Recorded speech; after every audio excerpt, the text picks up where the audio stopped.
বছরের সবচেয়ে সেরা 10 দিন আপনার হাতছাড়া হচ্ছে না তো? হ্যাঁ, আমি জিলহজ মাসের প্রথম 10 দিনের কথাই বলছি।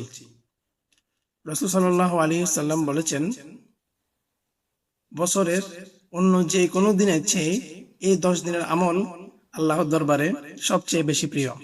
তাই এই সময় 3টি কাজ একদমই মিস করবেন না। 9 জিলহজ আরাফার দিনের একটি রোজা রাখুন, যা আপনার পিছনের এবং সামনের 1 বছরের গুনাহ মাফ করে দিবে। 2, বেশি বেশি তাকবীর পড়ুন। আল্লাহু আকবার, আল্লাহু আকবার, আল্লাহু আকবার, লা ইলাহা ইল্লাল্লাহু, আল্লাহু আকবার, আল্লাহু আকবার, ওয়ালিল্লাহিল হামদ।